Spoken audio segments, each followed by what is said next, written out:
2 of today's Couch Potato Diary. My name is Peter Klein. Thank you very much for tuning in today. Coming up on this part of the program, we're going to be looking at NFL Power Rankings and continuing our NHL and Calgary Flames previews. If you're looking for a reaction to this team right here, the Toronto Blue Jays, that is in part 1, which is available now. As always, you can find me on social media, Twitter, Instagram, TikTok. I am at PrimetimeKlein, twitch.tv/PrimetimePK, and you can email the show, couchpotatodiary@yahoo.com. So, like I said, Power Rankings, NHL Preview, Flames Preview coming up. If you're watching in the video, subscribe and like. If you're listening in podcast form, rate, review, subscribe wherever you can. And let's get into it with a look at the NFL Power Rankings for this week.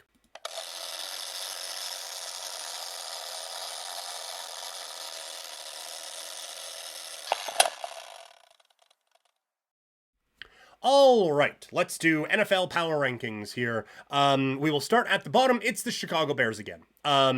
Just a bad football team. Looked better. Still a bad football team. So they come in as the worst team in the league. The Carolina Panthers are not far behind them as they sit at number 31. And quite frankly, I think a compelling case could have been made for them to be number 32 on this list instead. At 30, it's Arizona. Although I will say, this is an Arizona team that is actually going out there and battling each and every week. They're not good, but they're going out there and actually giving a darn every week. And you like to, it's weird that that's a bar that's been set, but you just love to see that sort of a thing from a team in this situation. So Arizona is at 30. At 29, it is the Vegas Raiders. They had a chance to come back in that game. Aiden O'Connell has a long way to go as the backup quarterback. If he's going to be the next one, they have some work to do. Josh McDaniels continues to be a very bad football coach, and this continues to be a very bad team. The Denver Broncos come in at 28.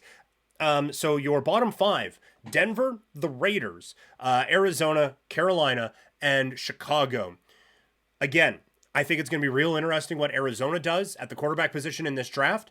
If the Raiders end up in a spot where they get a quarterback, that is going to be a monumental shift for this franchise. But they only have a couple of good players right now. It's basically starting from scratch out in Vegas one more time. At 27, it is the Giants. That was an abysmal showing on Monday Night Football, and it's just so clear that whatever magic they had a season ago, easy schedule, is now gone.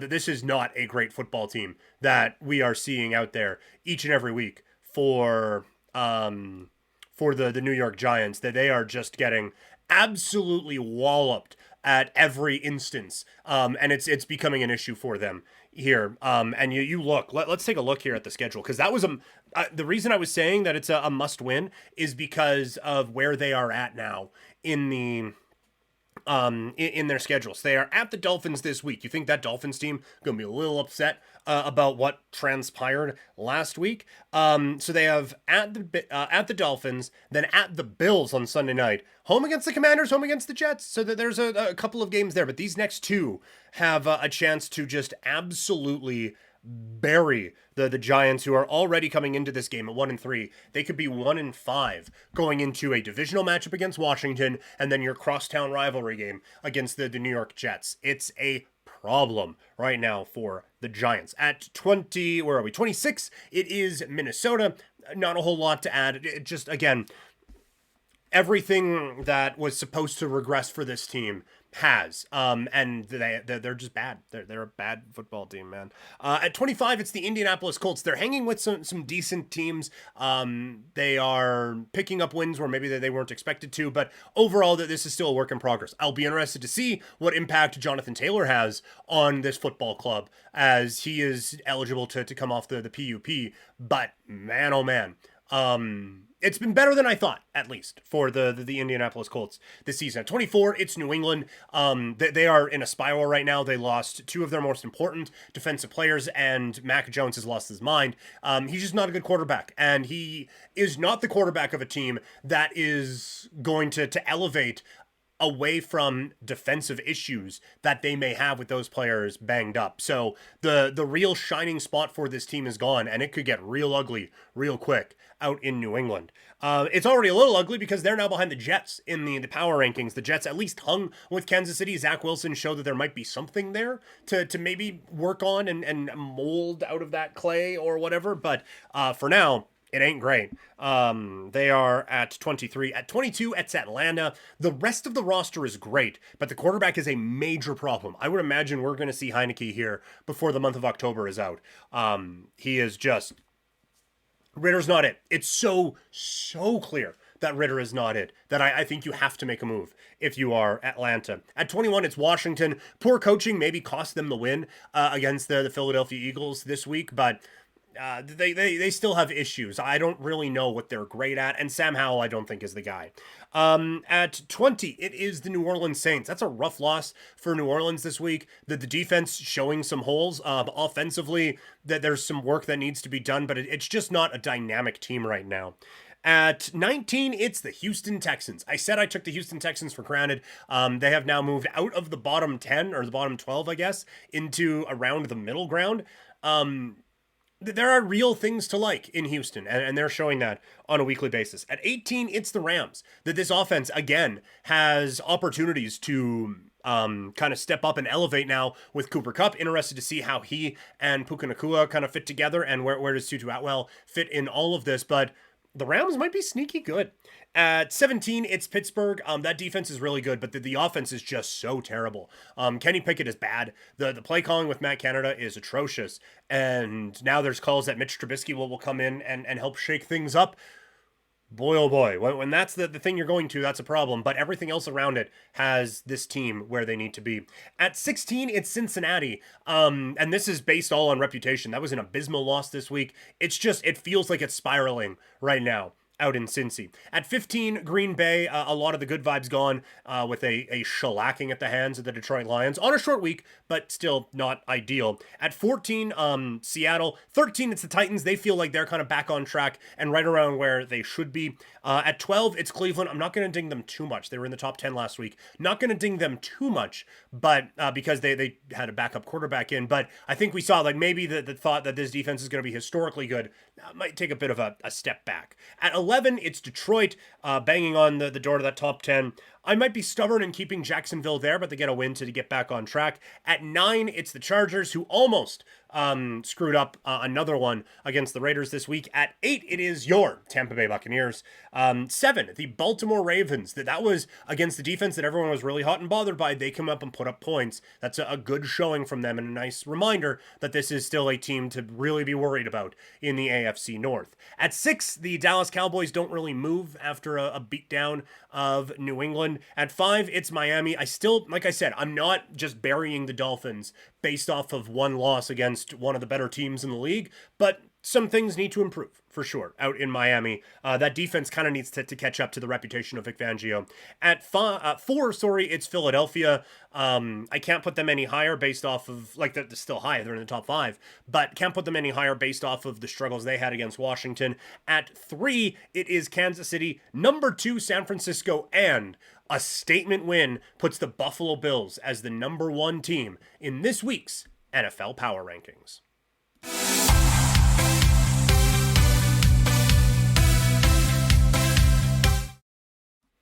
All right, let's continue our NFL preview now, looking at over and undervalued teams in the NHL. We will start with overvalued teams, the Boston Bruins. Bodog right now has them, their points total at 100.5.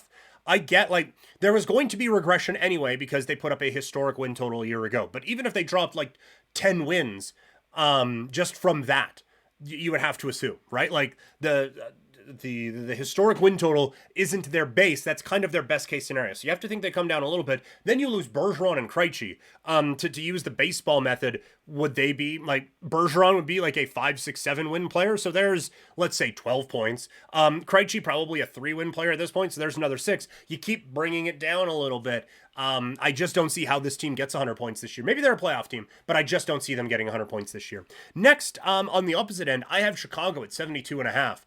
There has been a lot about Connor Bedard, and look, he is so so incredibly good. The rest of the team kind of sucks. And so I don't believe that this is going to be a team that takes a massive step forward this year. So I think getting to 73 points is going to be a bit tough for this team this year. Next, I have Ottawa at 91.5. I think this is a worse team than where they were a season ago. They have major financial issues that if anything happens to any of their players, it's going to be tough for them to fix. So I don't see this team taking that step to be a 91 win team or 92 point team this year.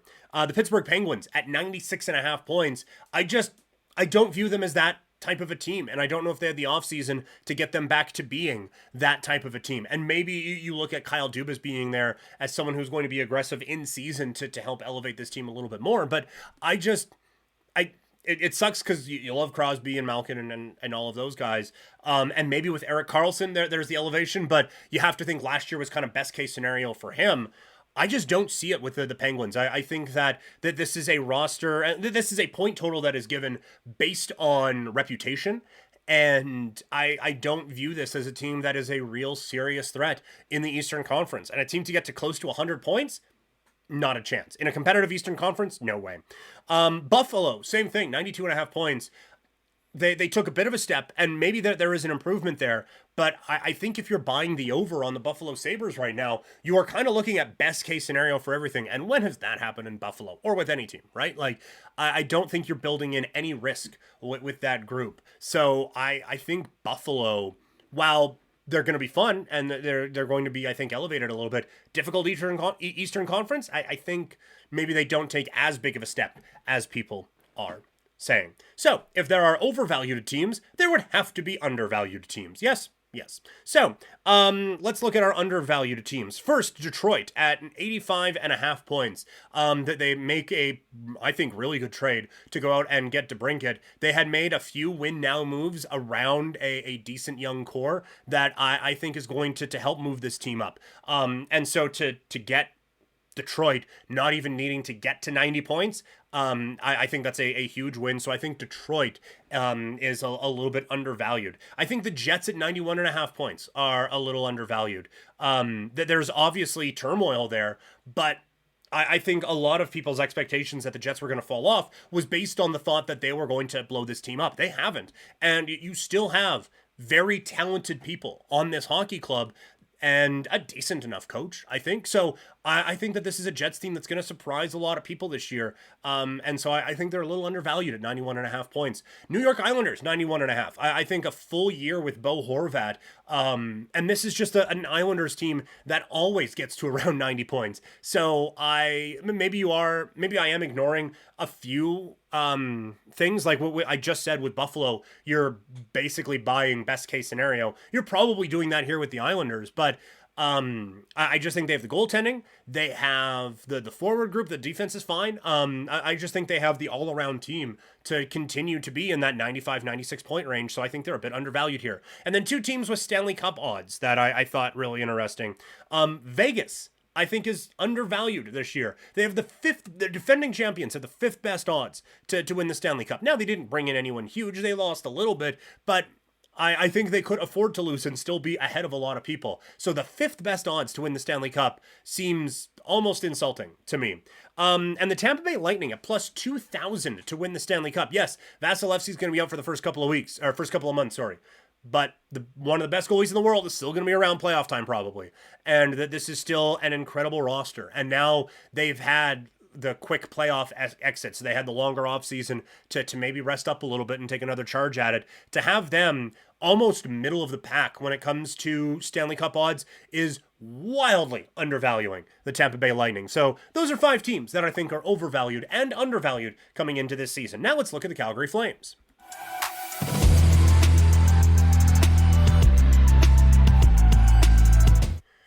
Previewing the forward and defense group for the Flames this season. Looking at daily faceoff, the lines read as follows. Huberdeau, Lindholm, and Mangiapane as the top line. Sharangovich, Backlund, and Coronado as your second. Ruzicka, Kadri, and Dubé on the third. Coleman, Schwint, and Dewar as your fourth line. I think it's pretty interesting, the way that goes. I love Mangiapane getting a chance. When you look at what this team struggled with last year, it was goal scoring.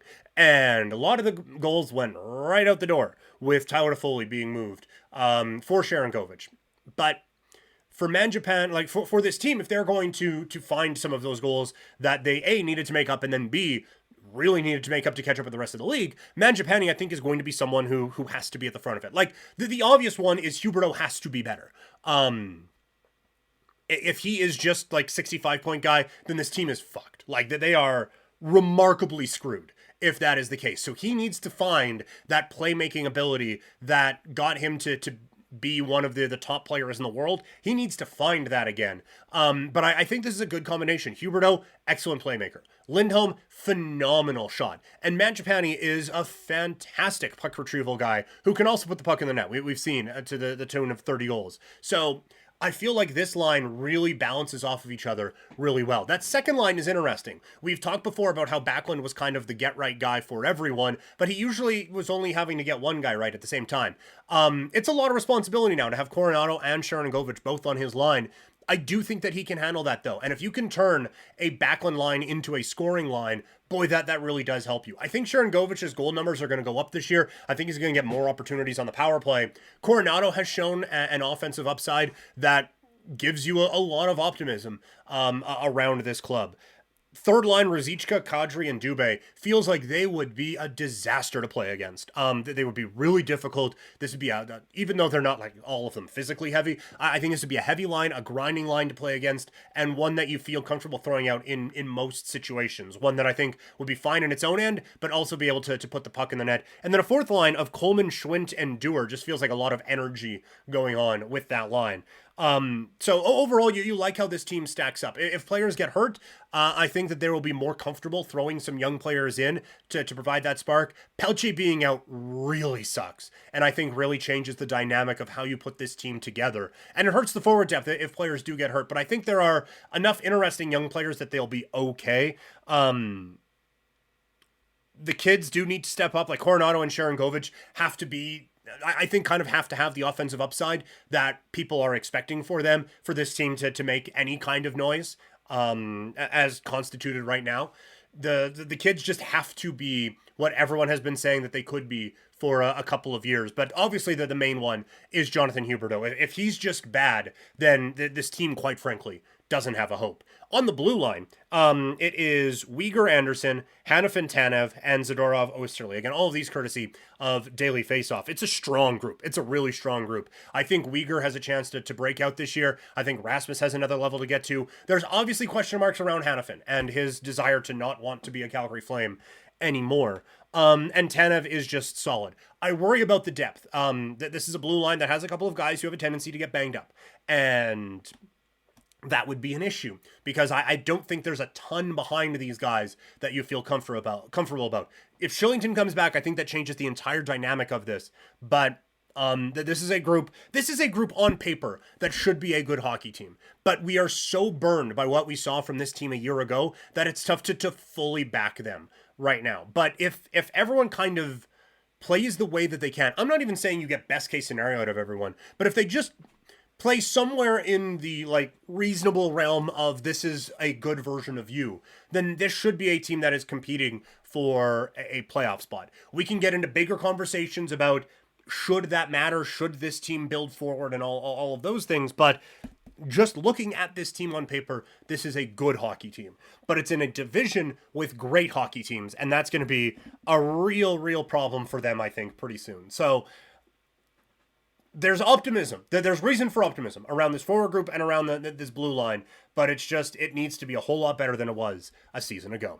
That's going to do it for part 2 of the show. Thank you all so much for tuning in today. Again, follow me on social media, Twitter, Instagram, and TikTok. I'm at Primetime Klein, twitch.tv/primetimepk, and you can email the show, couchpotatodiary@yahoo.com. If you're watching on video, hit subscribe, hit like. If you're listening, rate, review, subscribe on whatever podcast form you are on. That kind of stuff really does help me out a lot. Again, Blue Jays are available in part 1. This is going to be part 2. Tomorrow, I'm going to be on Sportsnet 960 FM, but there's also going to be an NFL preview episode here on the podcast, the Fights in Football Friday. Going to talk about what Canelo's win over Jermell Charlo meant, and a whole lot more. So stay tuned for that. Saturday, I'm going to be doing ring announcing for Wild Rose Wrestling. Follow me on social media for all the details about that. Thank you all so much, and I will talk to you all later.